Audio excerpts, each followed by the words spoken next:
दोनों आंखें बंद। एक साथ एक स्वर में गायत्री महामंत्र का उच्चारण। ओम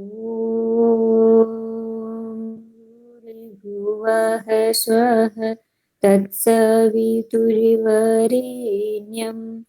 भर्गो देवस्य धीमहि धियो यो नः प्रचोदयात्। आंखें खोल लीजिए।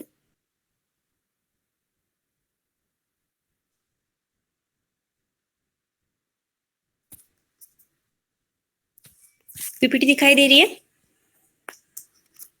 Yes ma'am. Yes ma'am. Okay,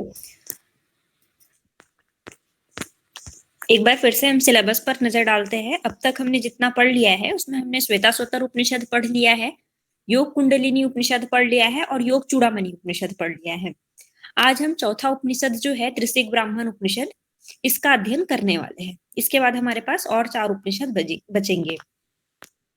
तो जो हम त्रिशिक ब्राह्मण उपनिषद की बात कर रहे हैं, जिसका आज हमें अध्ययन करना है, उसमें कौन कौन से विषय जो है, मुख्य बिंदु जो है हमें देखने को मिलते हैं।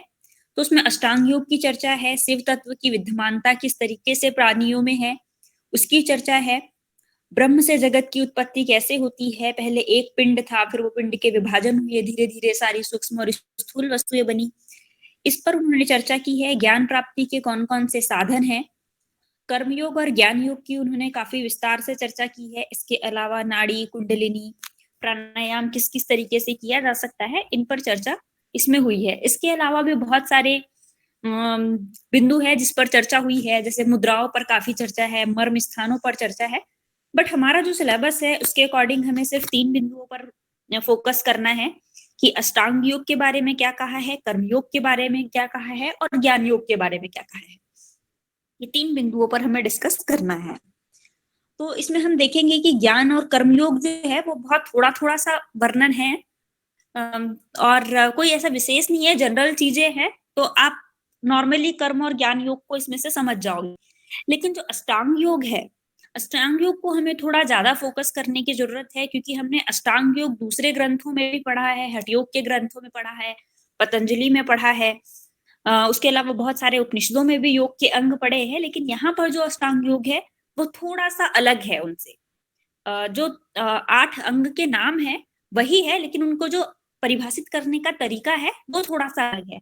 इसीलिए यहाँ पर हमें अष्टांग योग को थोड़ा ज्यादा फोकस करना है। ठीक है, तो पहले त्रिशिक ब्राह्मण उपनिषद को हम थोड़ा सा जनरली समझ लेते हैं कि ये है क्या, उसका इंट्रोडक्शन क्या है। तो त्रिशिक ब्राह्मण जो उपनिषद है वो शुक्ल यजुर्वेद की परंपरा से निकला हुआ है। और जो ये उपनिषद है ये त्रिशिक नाम के एक ब्राह्मण थे, वो आदित्य लोक जाते हैं और वहां पर भगवान सूर्य से कुछ क्वेश्चंस पूछते हैं। तो सूर्य भगवान जो उनको जवाब देते हैं, उस वो जो संवाद है वो त्रिशिक ब्राह्मण उपनिषद के रूप में हमारे सामने आया है। तो क्वेश्चन जनरली ये बन सकता है यहाँ से कि त्रिशिक ब्राह्मण उपनिषद किसके बीच का संवाद है, तो आपको लिखना है त्रिशिक नाम के ब्राह्मण और भगवान सूर्य आदित्य के बीच का संवाद है। अब ये जो उपनिषद है ये 2 भागों में विभाजित किया गया है। हम अब तक देखते आ रहे थे कि उपनिषद में या तो अध्याय होते थे या तो फिर बिना अध्याय का एक साथ उपनिषद के सारे मंत्रों को या श्लोक को लिख दिया जाता, इस तरीके से था। लेकिन ये जो उपनिषद है ये 2 भागों में विभाजित है। इनको अध्याय नाम नहीं दिया गया है। पहले भाग को नाम दिया गया है ब्राह्मण और दूसरे भाग को नाम दिया गया है मंत्र। ठीक, इसको याद रखने वाली बात है। जो ब्राह्मण भाग है उसमें 9 श्लोक है और जो मंत्र भाग है उसमें 156 श्लोक है। जो हमारा सिलेबस है वो पूरा कवर करता है मंत्र भाग को। ब्राह्मण भाग से हमारे सिलेबस का कोई भी अंश अभी नहीं है, तो हमें सीधे मंत्र भाग को पढ़ना है। ठीक, तो अब हम बात करते हैं ज्ञान योग और कर्म योग के बारे में क्या कहा है त्रिशिक ब्राह्मण उपनिषद में। तो जो योग के 2 मार्ग हैं उसके रूप में यहाँ पर ज्ञान योग और कर्म योग की चर्चा आती है। और उन्होंने कहा है ज्ञान योग कर्म योग इति योगो द्विविधा मतः, यानी कि योग 2 प्रकार, 2 योग के जो है 2 मार्ग है, ज्ञान योग और कर्म योग। ये रेफरेंस है मंत्र भाग का 23वां श्लोक। ठीक है, हम ब्राह्मण भाग से कोई भी रेफरेंस नहीं लिया है। यहाँ पर 2 भाग है। अगर आपको सिर्फ इस तरीके से रेफरेंस लिखा हुआ मिलता है 23, तो आपको कंफ्यूज नहीं होना है कि ये पहले वाले भाग का है या दूसरे वाले भाग का। पूरी पीपीटी में जहां भी रेफरेंस लिखे हैं वो सारे मंत्र भाग के ही है। तो योग के 2 मार्ग हमने देखे कि ज्ञान योग और कर्म योग, दोनों को उन्होंने योग के मार्ग कहा है। अब इन दोनों को हम डिटेल में पढ़ेंगे। पहले हम बात करते हैं कर्म योग की। तो कर्म योग को क्रिया योग के नाम से भी यहाँ पर बताया गया है। कर्म योग को ही क्रिया योग यहाँ पर कहा गया है। बहुत थोड़ा सा अंतर है क्रिया योग और कर्म योग में कि जब हम कोई काम कर रहे हैं, अनजाने में भी हम कोई काम कर रहे हैं, तो उसको हम क्रिया बोलते हैं। लेकिन जब हम इच्छा पूर्वक, संकल्प पूर्वक किसी काम को करते हैं तो वो हमारा कर्म बन जाता है। लेकिन यहाँ पर दोनों को एक साथ ही कहा है, एक जैसा ही कहा है।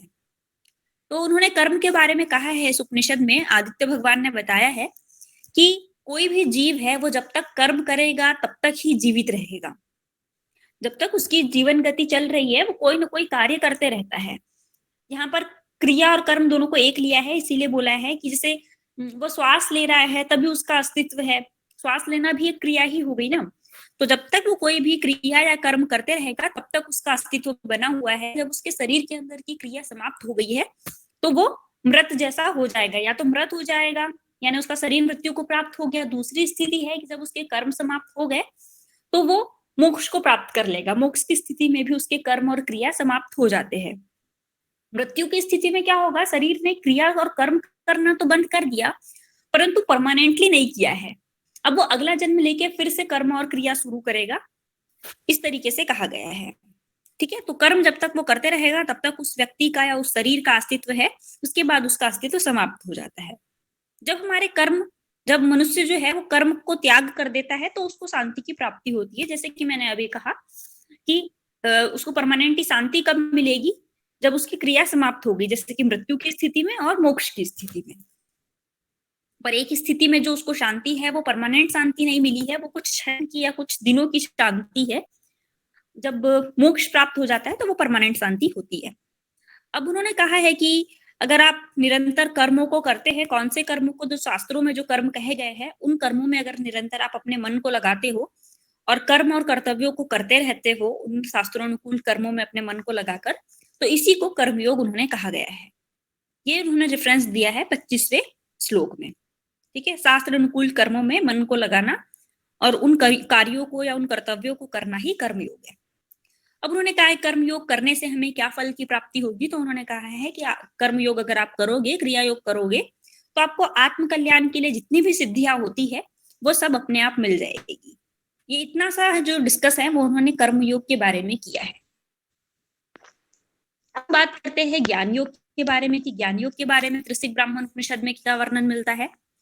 तो ज्ञान योग के बारे में कहा गया है कि ज्ञान योग के द्वारा हम ज्ञान को प्राप्त कर सकते हैं और ज्ञान के द्वारा योग को प्राप्त कर सकते हैं। दोनों ही चीजें जो है, ज्ञान और योग, ये दोनों ही एक दूसरे को जानने में सहायक है। जैसे कि आपने योग करना शुरू किया तो धीरे धीरे आपको आत्मज्ञान होने लगेगा और दूसरी चीजों को आप जानने लगोगे। ज्ञान की प्राप्ति योग करने से हो जाएगी। ऐसा भी हो सकता है कि आपने योग का प्रारंभ नहीं किया है, आप योग का अभ्यास नहीं कर रहे हो, लेकिन गुरु कृपा से या किसी भी तरीके से आपको ज्ञान की प्राप्ति हो गई, तो उस ज्ञान से आपको समझ आएगा कि भाई योग आवश्यक है, तो आप योग करना शुरू कर दोगे। तो ज्ञान के द्वारा हमें योग भी प्राप्त होता है और योग के द्वारा जो ज्ञान की प्रवृत्ति है वो भी बनती है। तो दोनों प्रवृत्ति एक दूसरे की पूरक यहाँ पर कही गई है। अब कहा गया है कि जो कोई भी योगी है, अगर वो ज्ञान योग को पूरा मन लगाकर करता है, यानी ज्ञान योग के लिए जो भी अभ्यास है, शास्त्रों का अध्ययन है, योगाभ्यास है, अगर वो पूरा मन लगाकर करता है तो उसका कभी विनाश नहीं होगा। इस तरीके से उन्होंने उसका एक लाभ बताया है। अब अगली लाइन में कहा है कि ऐसा योगी जो ज्ञान योग को फॉलो करता है, ज्ञान योग का अभ्यास करता है, वो योगी विकारों में निरंतर शिव का दर्शन करता है। विकार का मतलब यहाँ पर है अशुद्धियों से। अगर कोई किसी के अंदर कमी भी है, किसी व्यक्ति के अंदर कोई विकृति भी है, तो वहां पर भी शिव का यानी कल्याण का दर्शन करता है। ठीक, परंतु ऐसा नहीं करता कि जहां पर सच्चाई भी है, कल्याण भी है, अच्छा भी है, वहां पर विकारों का दर्शन नहीं करता है ना। विकार में शिव का दर्शन करेगा, मतलब बुराई में भी वो अच्छाई खोजने की कोशिश करेगा। लेकिन अगर किसी व्यक्ति के अंदर थोड़ी अच्छाई है तो वहां पर, मतलब अच्छाई ज्यादा है पर अगर थोड़ी बहुत बुराई है तो उसको वो दर्शन नहीं करेगा। विकारों में शिव का दर्शन करेगा परंतु शिव में विकारों का दर्शन नहीं करेगा। इस तरीके से वहां पर कहा गया है। उसके बाद का है कि जो ब्रह्म है, जो विकारों से बिल्कुल शून्य है, उसके अंदर बिल्कुल विकार नहीं है, बिल्कुल शुद्ध है, ऐसे ब्रह्म का हमें निरंतर चिंतन करते रहना चाहिए। ये ज्ञान योग के अंतर्गत उन्होंने कहा है। अगर ब्रह्म को कोई विकार रहित देखता है, मतलब विकारों से युक्त देखता है कि इस ब्रह्म में विकार है, ब्रह्म की मैं साधना करूंगा तो हो सकता है मुझे सिद्धि नहीं मिलेगी, या मेरे मोक्ष की प्राप्ति में ब्रह्म सहायक नहीं है, इस तरीके से अगर कोई उसमें विकार को खोजता है तो वो ब्रह्म को अच्छे से नहीं जानता है। जिसने शुद्ध रूप में ब्रह्म को जान लिया उसको अवश्य ही सिद्धि मिल जाती है। तो ये इतनी सी जो चर्चा है ये ज्ञान योग के विषय में कही गई है। उपनिषद काफी लंबा है, परंतु हमारे जो दो बिंदु थे, कर्म योग और ज्ञान योग, इनको बहुत कम शब्दों में ही उन्होंने समझाया है। ठीक, तो ज्ञान योग और कर्म योग बहुत सिंपल सा है। ये आपने कर्म योग देखा था, उसके बाद ज्ञान योग के बारे में थोड़ा सा देखा। अब हम बात करते हैं अष्टांग योग की, जो हमारा तीसरा बिंदु है। ये थोड़ा सा लंबा है और थोड़ा सा डिफरेंट भी है दूसरे जगह पर जो अष्टांग योग का वर्णन है उससे। तो उन्होंने कहा है कि अष्टांग योग क्यों जरूरी है। पहले तो उन्होंने अष्टांग योग की आवश्यकता को बताया है कि जब तक हम अष्टांग योग की साधना नहीं करेंगे, हमारे अंदर ज्ञान का प्रादुर्भाव नहीं होगा। ज्ञान की शिखा अगर हमें हमारे अंदर जलानी है तो हमें अष्टांग योग की साधना करनी पड़ेगी। मतलब जो हमने ज्ञान योग पिछली स्लाइड में पढ़ा, उसके लिए जो प्रारंभिक प्रैक्टिस है वो यहाँ पर अष्टांग योग बताई गई है। ठीक है, तो अष्टांग योग की साधना के लिए, अष्टांग योग की साधना से ही हमें ज्ञान योग की प्राप्ति होती है। उसके बाद अष्टांग योग के जो 8 अंग है, उसकी एक श्लोक में या एक लाइन में यहाँ पर एक साथ नाम नहीं दिए गए हैं। सीधे उन्होंने यम, नियम, आसन, प्राणायाम इन सब का वर्णन करना शुरू कर दिया है। जैसे कि हम देखते हैं ना, पतंजलि में पहले एक लाइन में यम, नियम, आसन, प्राणायाम, प्रत्याहार, धारणा, ध्यान, समाधि, अष्टावंगानी, इस तरीके से मिलता है। फिर धीरे उन्होंने एक्सप्लेन किया है, बट नहीं, यहाँ पर पहले ही बस उन्होंने इतना बता दिया कि अष्टांग योग क्यों जरूरी है, उसके बाद सीधे यम को उन्होंने एक्सप्लेन किया है। तो अष्टांग जो है, 8 अंग के जो नाम है वो पतंजलि योग सूत्र वाले ही है। ठीक है, यम, नियम, आसन, प्राणायाम, प्रत्याहार, धारणा, ध्यान और समाधि। अब हम यम की चर्चा करेंगे कि यम के बारे में उन्होंने क्या कहा है। देहेंद्रियेषु वैराग्यम यम इत्युच्यते बुधः। ये उन्होंने यम के बारे में कहा है। इसका मतलब ये है कि अगर कोई साधक अपने शरीर और अपनी इंद्रियों से पूर्ण रूप से वैराग्य ले लेता है, यानी कि उसमें उनका 1% भी अटैचमेंट नहीं होता है, पूर्ण रूप से वैराग्य की भावना हो जाती है, तो इस स्थिति को या इस अभ्यास को हम यम कहते हैं। ठीक है, सिंपल सी एक लाइन में लिखा हुआ पढ़ा हुआ है, इसलिए मैं ज्यादा एक्सप्लेन नहीं कर रही हूँ इन चीजों को। शरीर और इंद्रियों से पूर्ण वैराग्य की जो भावना है वो यम कहलाती है। लास्ट में लिखा हुआ है बुधे। बुधे यानी कि विद्वान लोग, इस प्रकार से जो मानना है वो विद्वानों का मानना है। अब हम बात करते हैं नियम की। नियम के बारे में जो त्रिशिक ब्राह्मण उपनिषद है उसमें क्या कहा है, तो उसमें कहा है अनुरक्ति ही परे तत्वे सततम नियमः स्मृतः। यानी कि वो जो परम तत्व है, वो जो परमात्मा सत्ता है, अगर उससे हम निरंतर अटैचमेंट को रखते हैं, उसमें हमारे मन को सदा लगाए हुए रखते हैं, तो ये कहलाता है नियम। ठीक, पहला यम क्या है, डिटैचमेंट की भावना है, किससे, शरीर और इंद्रियों से। इसको अगर शॉर्ट में आपको याद रखना है तो एक एक वर्ड बता रही हूँ कि शरीर और इंद्रियों से डिटैचमेंट हो गया यम, परमात्मा से जो अटैचमेंट है वो हो जाएगा नियम। अब यहाँ पर हमने डिटैचमेंट और अटैचमेंट की बात कर ली, अब हम अगला पढ़ते हैं आसन क्या है। तो आसन है सर्व वस्तु न्यूदासीन भाव मासन मुत्तकम। यानी कि जितनी भी प्रकार की वस्तुएं हैं उसमें उदासीन भाव का रखना ही आसन कहा गया है। ठीक, ऊपर वाले दो क्या थे, यम था इंद्रिय और शरीर से डिटैचमेंट, नियम था परमात्मा से अटैचमेंट। अब तीसरा है यहाँ पर कि उदासीन भाव, ना अटैचमेंट ना डिटैचमेंट, ये जो भाव है इसको आसन कहा गया है, सर्वोत्तम आसन। ठीक, ये तीनों ही जो चीजें हैं वो हमने पुराने ग्रंथों में जो यम, नियम, आसन पढ़े हैं उससे थोड़ा भिन्न है, इसीलिए यहाँ से क्वेश्चन बन सकते हैं, तो आप इन चीजों को जरूर याद रखिएगा। तो आसन के बारे में हमने देखा कि जितनी भी वस्तुएं हैं उससे न्यूट्रल जो फीलिंग का रखना आसन कहलाता है। उसके बाद प्राणायाम की अगर हम बात करें तो प्राणायाम के विषय में क्या कहा गया है कि जगत सर्वमिदम मिथ्या प्रतीतः प्राण संयम। यानी कि जगत में जितनी भी चीजें हमें दिखाई दे रही है उसके स्वरूप को जान लेना ही प्राणायाम है। जगत के स्वरूप को जानने का क्या मतलब है यहाँ पर, ऊपर लिखा है सेकंड वर्ड मिथ्या प्रतीति, यानी कि हमने सुना है ना कि ब्रह्म जगत सॉरी ब्रह्म सत्य जगत मिथ्या। तो जगत के स्वरूप को जानना और उसके बाद हमें ये अनुभव कर लेना कि जो जितना भी जगत है वो सिर्फ ब्रह्म का प्रपंच मात्र है, मिथ्या मात्र है, ये वास्तविक सत्य नहीं है। जब हम इस सत्य को जान लेते हैं तो वो प्राणायाम कहलाता है। उन्होंने प्राणायाम की डेफिनेशन यही दी है कि जगत के मिथ्या स्वरूप को जान लेना ही प्राणायाम है। अब आप यहाँ पर एक चीज नोटिस करोगे कि जो प्राणायाम का रेफरेंस है वो भी 30 है, नीचे प्रत्याहार का जो रेफरेंस है वो भी 30 है, आपने आसन का रेफरेंस देखा 29, सेम आप नियम का रेफरेंस देखोगे 29। तो ये एक ही जो श्लोक है उसी की आधी आधी लाइन में एक्सप्लेन किया है, इसीलिए दो चीजों में सेम रेफरेंस आपको देखने को मिलेगा। ठीक है, तो 30 नंबर का जो श्लोक है उसमें प्राणायाम और प्रत्याहार दो चीजों को एक्सप्लेन उन्होंने किया है। तो प्राणायाम को हमने अभी देखा कि जगत के मिथ्या स्वरूप को जान लेना ही प्राणायाम है। उसके बाद प्रत्याहार के विषय में त्रिशिक ब्राह्मण उपनिषद में क्या वर्णन मिलता है, तो कहा गया है कि चित्ताश्यांतर्मुखी भाव प्रत्याहारस्तु सत्यम, यानी कि चित्त का जो अंतर्मुखी भाव है वो प्रत्याहार है। प्रत्याहार आपने दूसरे ग्रंथों में भी पढ़ा है, तो इसको भी ज्यादा एक्सप्लेन नहीं कर रही हूं मैं। सिंपल सा है कि अपनी इंद्रियों को बाहर से जो बाहरी विषय है उनसे जो इंद्रिय हमारी अटैच्ड होती है, हमारी जो 5 ज्ञानेंद्रिय है उनको उनसे हटा करके अपने मन में अपने अंतःकरण में लाना ही प्रत्याहार कहलाता है। तो प्रत्याहार तो बाकी ग्रंथों समान ही है, लेकिन ऊपर वाली जो 4 चीजें हैं वो आपको विशेष रूप से ध्यान रखनी है। तो ये था प्रत्याहार। उसके बाद हम बात करते हैं कि धारणा के विषय में उन्होंने क्या कहा है।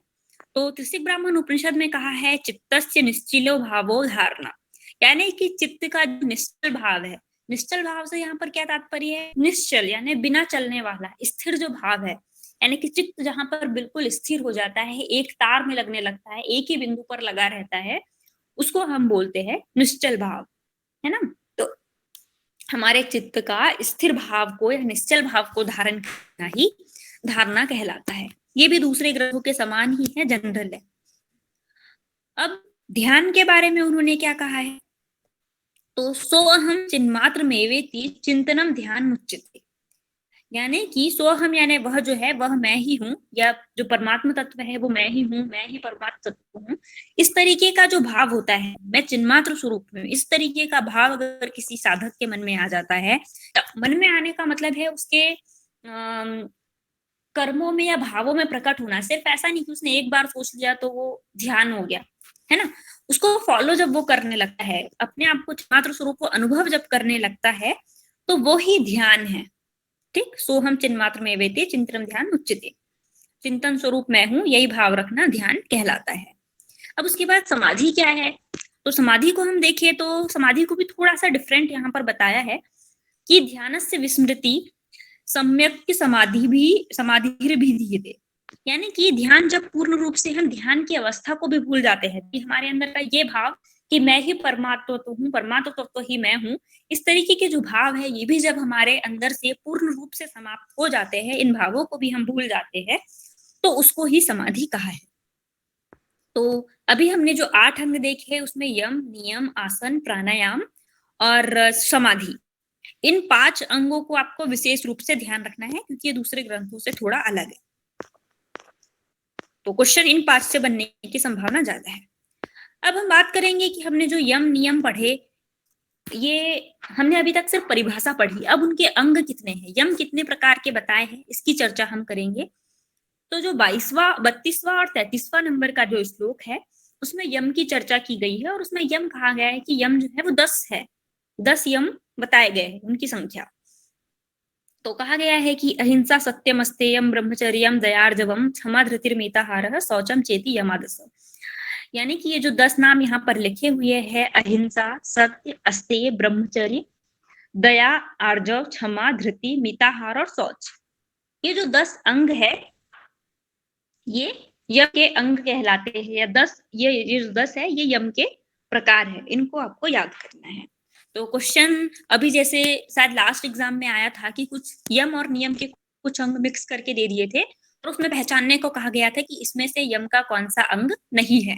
तो आपको ये 10 जो दोनों नाम है यम और नियम के, जो आपको नीचे देखने को मिलेंगे, इनको अच्छे से याद कर लेना है।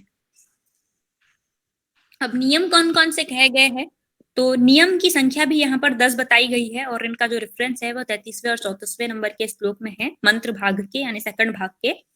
और उसमें कहा है कि तपः संतुष्टि रास्तिक्यम दान आराधनम हरे वेदांत श्रवणम चैव ह्रीम मस्तिश्च जपोव्रतम।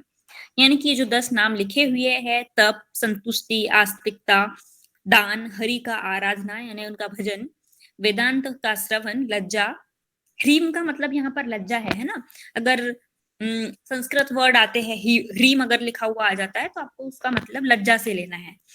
लज्जा, मति, जप और व्रत, ये जो 10 प्रकार के अंग यहाँ पर लिखे गए हैं, ये नियम के अंग या नियम के प्रकार है। तो इन 10-10 को आपको अच्छे से याद कर लेना है। इनके क्रम के बारे में भी क्वेश्चन आ सकता है कि आपको इनमें से बीच बीच से छोड़ छोड़ के कोई 5 अंग के या 7 अंगों के नाम दे दिए और कहा गया कि इनको सीक्वेंस से जमाइए इनको। मैम इसमें आर्जव और धृति क्या होगा मीनिंग? कहाँ गया मैम आर्जव और धृति का मीनिंग यम में? का मतलब बुद्धि से है और आर्जव का मतलब एग्जैक्टली मुझे भी नहीं पता है। धृति का मतलब है बुद्धि। ओके आर्जव मुझे भी नहीं पता ठीक से उसका आर्जव का मतलब सरलता, मैम सरलता है आर्जव का मैम मतलब। शायद पोलाइटनेस है, पोलाइटनेस। ओके, सरलता है। Thank you. सरलता और धृति यानी बुद्धि। तो ये 10-10 जो अंग है इनको आप याद कर लीजिए। सीक्वेंस से क्वेश्चन बन सकते हैं, यम और नियम के अंगों को मिक्स करके क्वेश्चन बन सकता है। तो ये 2 प्रकार से क्वेश्चन यहाँ पर बन सकते हैं। अब हम आसन पर डिस्कस कर रहे हैं कि यम नियम के बाद आसन की क्या चर्चा की गई है। तो 34वें से 51 नंबर का जो श्लोक है उसमें आसन की चर्चा है। यहाँ पर 17 प्रकार के आसन बताए गए हैं। उन 17 प्रकार के आसन के नाम एक बार आप रीड कर लीजिए। आसन से भी उसी तरीके से क्वेश्चन बन सकते हैं कि इसमें से कौन सा आसन त्रिशिक ब्राह्मण उपनिषद में है और कौन सा आसन नहीं है। तो इस तरीके से क्वेश्चन बन सकते हैं। तो एक बार हम नाम देख लेते हैं कि कौन कौन से आसन है। स्वस्तिकासन, गोमुखासन, वीरासन, योगासन, पद्मासन। पद्मासन को यहाँ पर बाकी आसनों की तो सिर्फ विधि बताई है, लेकिन पद्मासन की विधि के साथ उसका फायदा भी बताया है। और पद्मासन को व्याधि का नाश करने वाला और विष का नाश करने वाला कहा गया है। ठीक है, उसके बाद बद्ध पद्मासन, कुक्कुटासन, कुर्मासन, धनुरासन, सिंहासन, भद्रासन, मुक्तासन, मयूरासन, मत्स्येंद्र आसन, सिद्धासन, पश्चिमोत्तानासन और लास्ट में सुखासन। ये 17 प्रकार के जो आसन हैं ये त्रिशिक ब्राह्मण उपनिषद में दिए गए हैं। सबकी बहुत शॉर्ट में एक एक लाइन में विधि बताई गई है। विधि यहाँ पर मैंने इसलिए एक्सप्लेन नहीं की है क्योंकि बहुत लंबा हो जाता क्लास। तो और इसमें से मोस्ट ऑफ आसन ऐसे हैं जिनकी विधि हमें पता है ना। स्वस्तिकासन के लिए हम क्या करते हैं कि दोनों जो घुटने होते हैं उसके बीच में तलवों को फंसा लेते हैं, दोनों उसके बीच में। इस तरीके से हमको सबकी विधि पता ही है। और विधि अगर आपको देखना है, विधि को एक्सप्लेन करके समझाने की बहुत ज्यादा नीड नहीं है। आप एक बार खुद से भी अगर इसकी विधि पढ़ोगे तो आपको समझ में आ जाएगी। इसीलिए मैंने विधि यहाँ पर अभी छोड़ दी है एक्सप्लेन करना। या तो अगर फिर भी आपको नीड लगती है तो कल की क्लास हम सिर्फ इनकी विधि को एक्सप्लेन करने के लिए रख लेंगे। पर बहुत इजी है, आप एक बार खुद से कोशिश करिए, विधि आपको समझ में आ जाएगी कि कैसे करना है। ठीक, तो ये 17 आसन थे। अब उन्होंने सुखासन के विषय में कहा है कि अगर कोई साधक ऐसा है जो किसी रोग से पीड़ित है या उसको कोई दिक्कत है, सर्जरी हुई है या कुछ भी हुआ है, तो बहुत बार ये जो ऊपर के आसन है 16 आसन, इनको लगाने में हम असमर्थ होते हैं। तब आपको अगर साधना करने का मन हो तो आप सुखासन को लगाकर आप अपने आने वाली साधना को कर सकते हो। ठीक है, तो जो व्यक्ति असमर्थ है दूसरे आसन को लगाने में, वो सुखासन लगाकर अपनी साधना को करना चाहिए। अब उसे कहा है कि आसन के लाभ बताए हैं कि अगर हम आसनों को अपने वश कर लेंगे यानी आसनों पर अपनी सिद्धि प्राप्त कर लेंगे तो हमारे वश में तीनों लोक आ जाएंगे, यानी तीनों लोकों पर हमारा नियंत्रण हो जाएगा अगर हम इतने आसनों पर अपना वश कर ले यानी इतने आसनों को सिद्ध कर ले तो। ठीक है, तो ये आसनों का लाभ हो गया यहाँ पर। उसके बाद हम चर्चा करते हैं कि प्राणायाम के विषय में क्या कहा गया है। तो प्राणायाम करने की थोड़ी सी डिफरेंट मेथड यहाँ पर दी हुई है और उन्होंने प्राणायाम की विधि के रूप में कहा है। प्राणायाम के प्रकार नहीं बताए हैं कि सूर्यभेदी, उज्जयी, जो भी प्रकार है उनका यहाँ पर वर्णन नहीं किया है। प्राणायाम की एक ही विधि बताई गई है, नाम नहीं दिया है इस प्राणायाम का कि क्या है, बस प्राणायाम से वर्णित है। तो उसमें कहा गया है कि आप कोई भी आसन लगाकर बैठ जाइए। जो इसके पहले वाली स्लाइड में हमने 17 आसन पढ़े थे उसमें से कोई एक ऐसा आसन सेलेक्ट कीजिए जिससे आपका सिर गर्दन सीधी रहे, है ना, ज्यादा झुकी हुई ना रहे, स्पाइन आपकी सीधी रहे। इस तरीके का कोई एक आसन सेलेक्ट कर लीजिए। उसके बाद अपनी जो आंखें हैं उनको नासिका की दृष्टि पर लाइए, यानी कि आंखों से अपनी नासिका का जो टिप वाला भाग है उसको देखिए।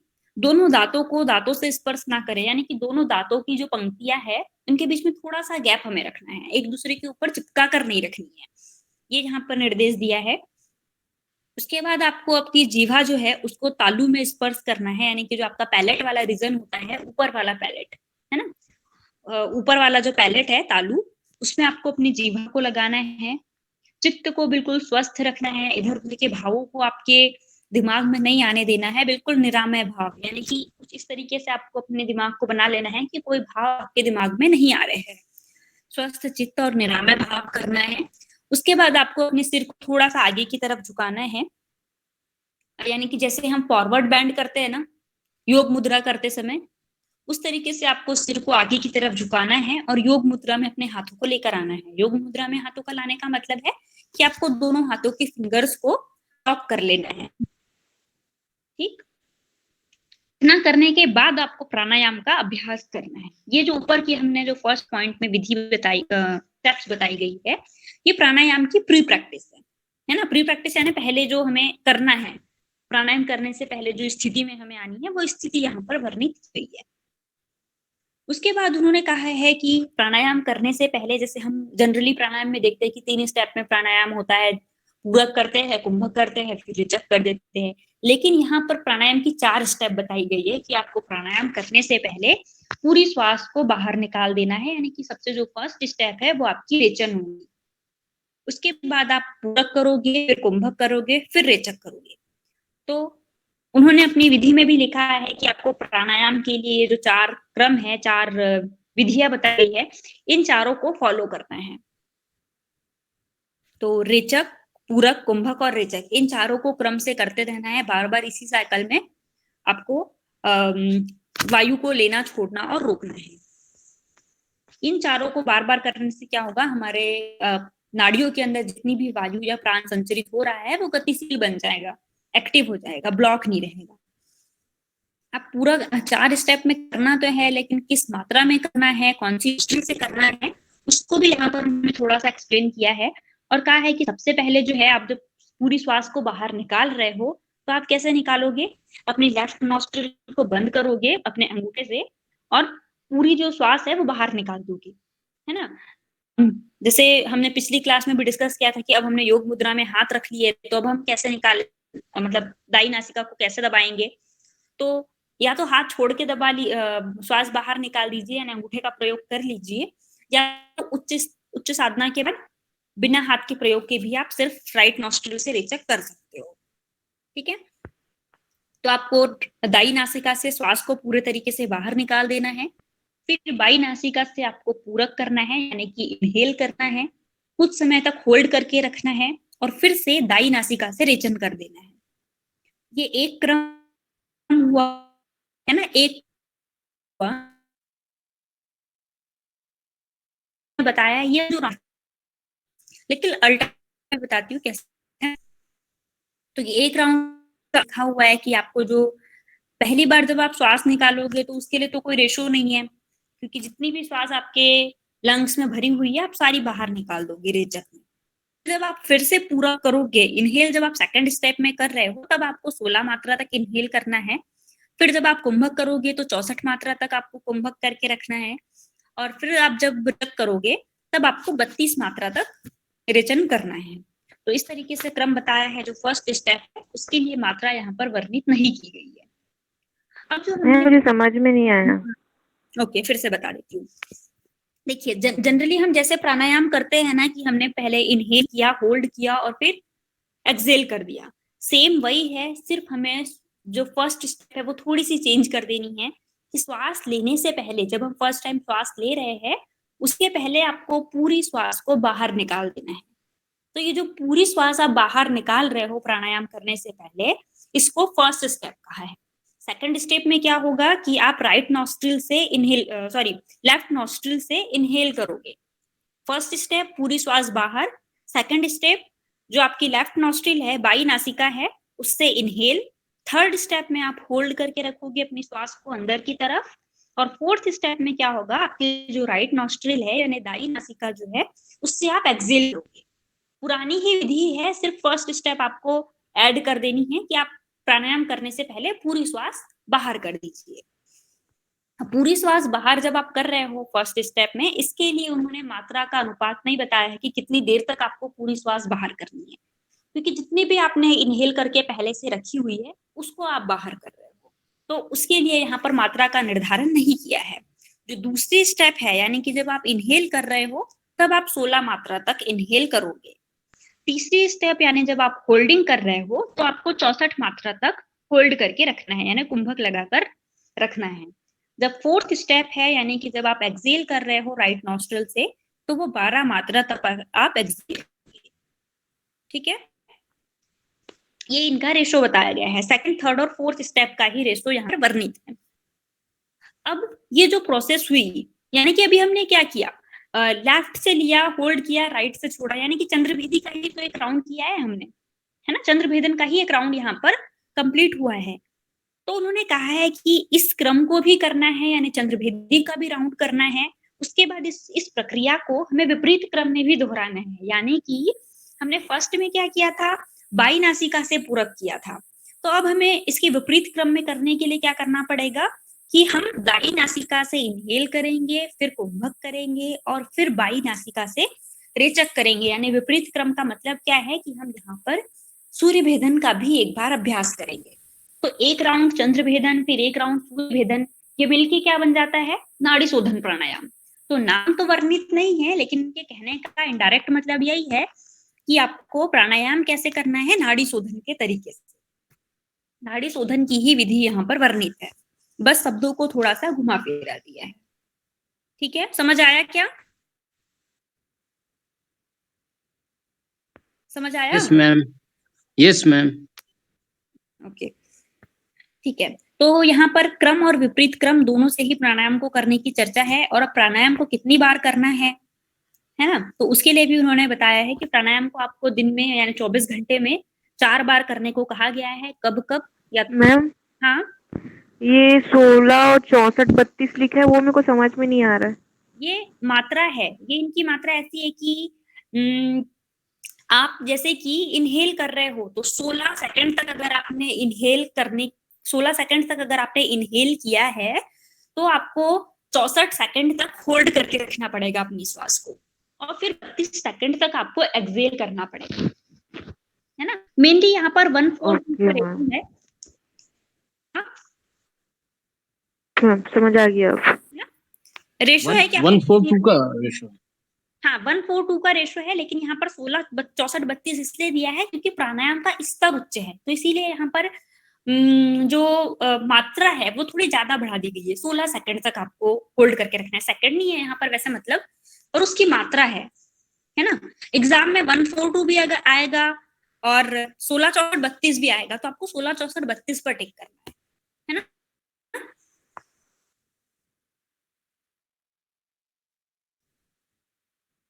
वही रेशो 16 4 और 30 उच्च स्तर का प्राणायाम है, इसीलिए इनकी मात्राएं बढ़ा दी गई है। अब हम बात कर रहे थे कि दिन में कितनी बार करना है इस प्राणायाम को, तो हमें प्रातः काल करना है, मध्याह्न काल में यानी कि दोपहर के समय करना है, शाम के समय करना है यानी इवनिंग के टाइम में, और अर्धरात्रि को करना है यानी रात 12 बजे के आसपास। तो यहाँ पर 4 समय हमें प्राणायाम को करने के निर्देश दिए गए हैं। ये वाला जो क्वेश्चन है ये पिछले एग्जाम में आ चुका है, ठीक है। और इसके अलावा कब तक करना है, यानी एक दिन कर लिया तो हो जाएगा क्या, तो ये जो अभ्यास है ये 3 माह तक करने के निर्देश दिए गए हैं, है ना। तो प्राणायाम का अभ्यास कब तक करना है, दिन में 4 बार 3 माह तक। इस चीज को ध्यान रखना है, दिन में 4 बार 3 माह। ऑप्शन कैसे आए थे पिछली बार कि दिन में 3 बार 4 माह तक, दिन में 4 बार 3 माह तक, इस तरीके से घुमाने की कोशिश की गई थी। तो 4 और 3 किस किस के साथ है ये आपको ध्यान रखना है ना। दिन में 4 बार 3 माह तक।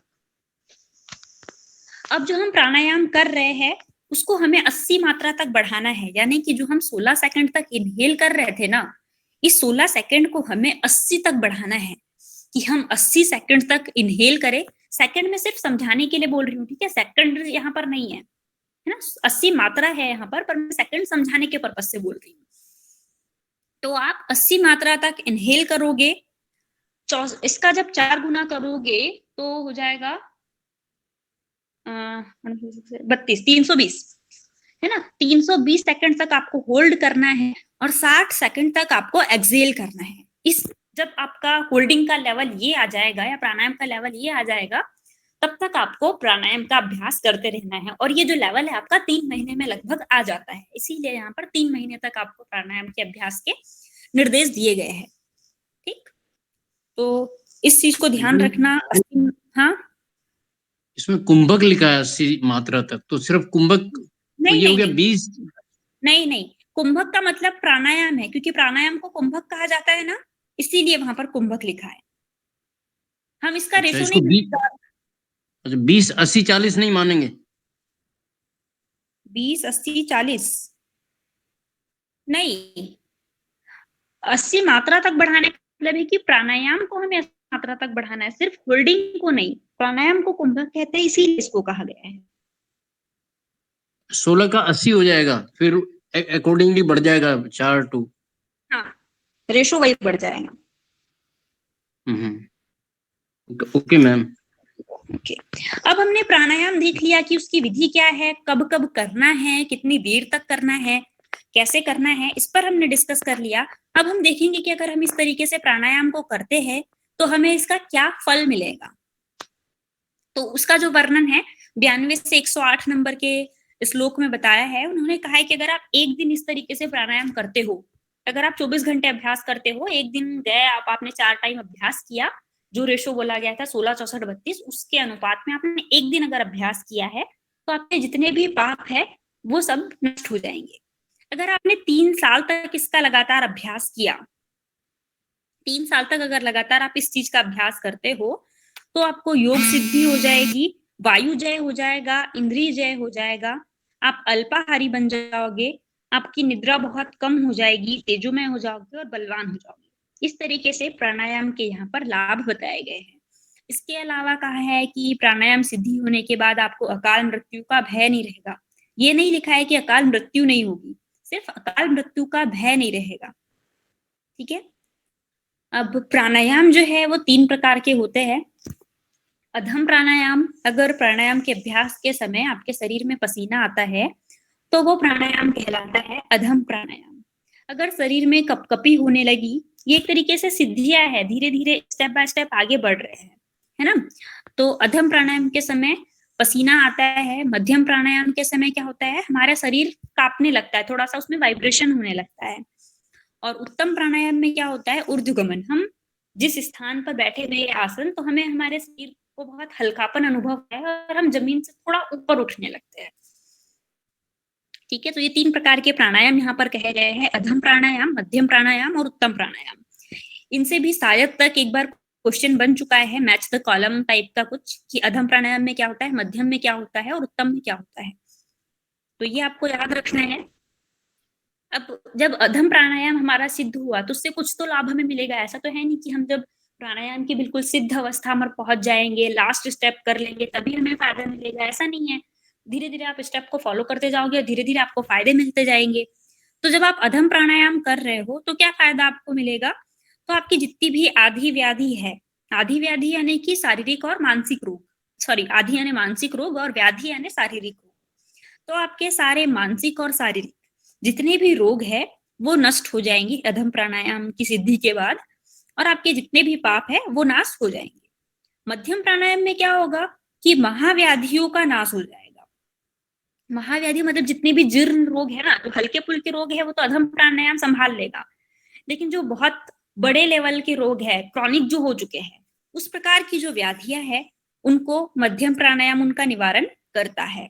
उत्तम प्राणायाम में क्या होगा कि अल्प निद्रा, अल्प मलमूत्र, अल्पाहार, आपकी बुद्धि तीव्र हो जाएगी और आप तीनों कालों को जानने वाले हो जाओगे। इस तरीके से तीनों प्राणायाम के यहाँ पर लक्षण बताए हैं और उनके फल का भी वर्णन यहाँ पर किया है। अब हम प्रत्याहार को डिस्कस करते हैं। प्रत्याहार बहुत शॉर्ट में यहाँ पर बताया है कि स्थानात् स्थानम समाकृष्य प्रत्याहार स उच्यते, यानी कि एक स्थान से दूसरे स्थान पर खींचना प्रत्याहार है। किसको खींचना है? हमारी इंद्रियों को।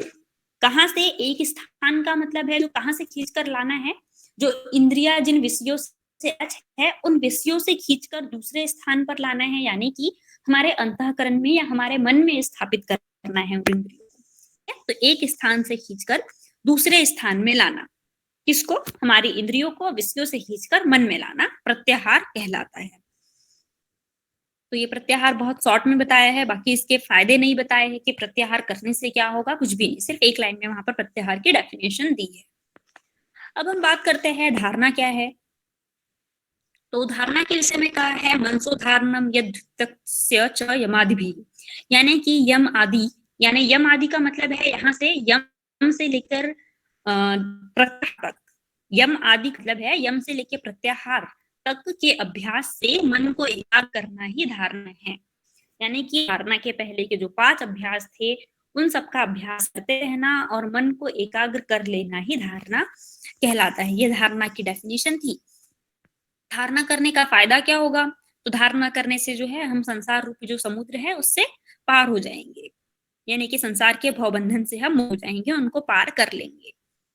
अब हमें धारणा करनी तो है, हम धारणा के लायक भी हो गए, धारणा करनी है, पर कहाँ हम धारणा करें, कहाँ हमारे मन को एकाग्र करें? तो उसके लिए उन्होंने कुछ जगह बताई है कि कहाँ हम मन को एकाग्र कर सकते हैं। तो उन्होंने कहा है कि साधक को अपने नाभि कंद में, यानी कि नेवल वाला जो रीजन है वहां पर अपने नासिका के अग्रभाग पर दोनों पैरों के अंगूठे में इन 3 स्थानों पर धारणा को करना चाहिए। कब करना चाहिए? तो संध्या वंदन के समय, यानी कि जब आप अपने शाम की पूजा करते हो उस समय आप इसको कर सकते हो। तो ये तीन स्थानों पर धारणा है। कब करनी है? संध्या वंदन के समय। तो फिर उन्होंने बताया कि अगर आप धारणा करोगे तो आप रोग मुक्त हो जाओगे और अपना जो जीवन है वो आनंद पूर्वक निर्वहन करने लगोगे। इस तरीके से धारणा का एक और फायदा यहाँ पर हमें देखने को मिलता है। फिर उन्होंने जो 3 अंग है उसमें से जो प्रारंभिक 2 अंग में धारणा की बात कही गई थी कि नाभिकंद में धारणा करना है और नासिकाग्र में धारणा करना है, इन दोनों के अलग से परिणाम बताए हैं कि इनसे क्या होगा। तो उन्होंने कहा है कि अगर आप नाभि में धारणा को करते हो तो आपके पेट के समस्त रोग जो है वो दूर हो जाएंगे। अगर नासिका के अग्रभाग पर हम धारणा को करते हैं तो हमें लंबी आयु की प्राप्ति होगी और हमारा जो शरीर है वो बिल्कुल हल्का बन जाएगा। ये दोनों के यहाँ पर लाभ बताए हैं अलग से, लेकिन दोनों पैरों के अंगूठे में धारणा करने का अलग से लाभ यहाँ पर वर्णित नहीं किया गया है। एक तो कंबाइन लाभ यहाँ पर बता दिया है कि रोगों से मुक्ति हो जाएगी और जीवन जो है वो आनंद पूर्वक हो जाएगा, और दूसरे में नाभि और नासिका इन दोनों के इंडिविजुअल प्रॉफिट यहाँ पर बताए हैं। अंगूठे की धारणा का लाभ यहाँ पर छोड़ दिया है। अब कहा है कि अगर हम ब्रह्म मुहूर्त में उठ के वायु का 3 महीने तक अगर हम पान करते हैं, यानी वायु को पीते हैं, जैसे कि हम शीतली शीतकारी में करते हैं या ना कोई भी प्राणायाम करते समय हम नासिका से वायु को धारण कर रहे हैं, तो वही कहा है कि ब्रह्म मुहूर्त के समय अगर हम वायु को पान करेंगे, पिएंगे, तो 3 माह में ही हमें वाक सिद्धि जो है वो मिल जाएगी। वाक सिद्धि का मतलब क्या है कि हम जो बोलेंगे वो होने लगेगा। ये वाली जो सिद्धि है ये हमें 3 माह में ही मिल जाती है। अगर हम लगातार 6 महीने तक ब्रह्म मुहूर्त में वायु का पान करेंगे तो हमारे सारे रोग नष्ट हो जाते हैं।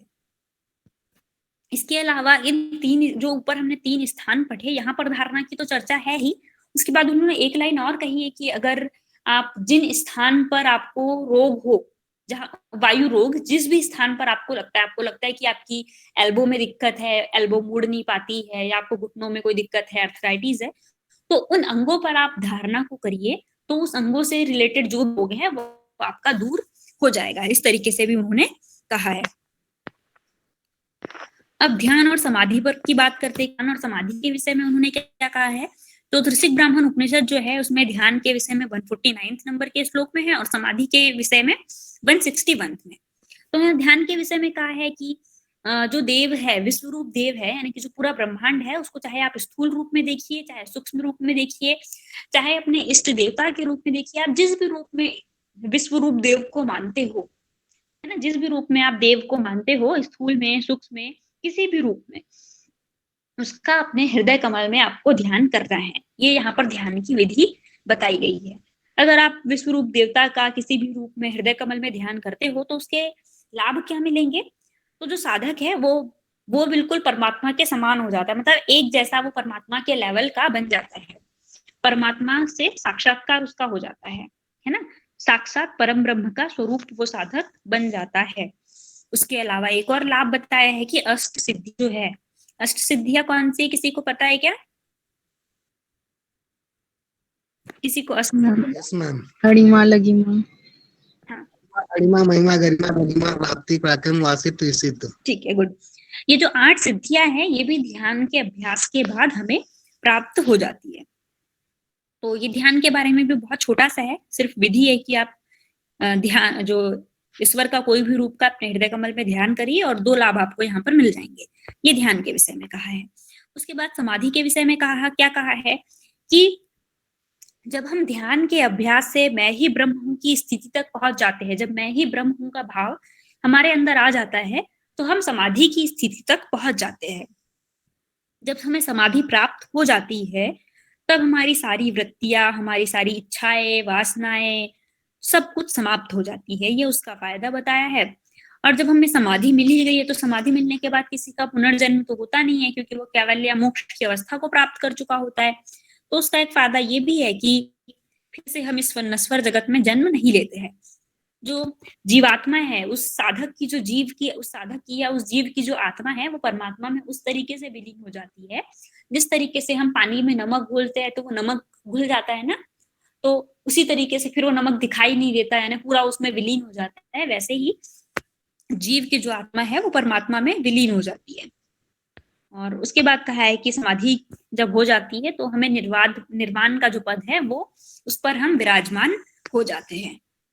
तो ये समाधि के विषय में यहाँ पर थोड़ी सी चर्चा है। तो यहाँ पर जीवात्मा की तुलना जो है वो नमक से की गई है, परमात्मा की तुलना पानी से की गई है और 2-3 फायदे बताए गए हैं। तो ये ध्यान और समाधि था। इतना ही यहाँ पर त्रिशिक ब्राह्मण उपनिषद में 3 कंटेंट बताए हैं हमारे। ज्ञान और कर्म योग बहुत शॉर्ट में था, जनरल सी चीजें थी उसमें, लेकिन अष्टांग योग थोड़ा सा डिफरेंट है, इसीलिए अष्टांग योग पर आप फोकस थोड़ा ज्यादा रखिएगा। किसी को इससे कोई क्वेश्चन हो तो पूछ लीजिए।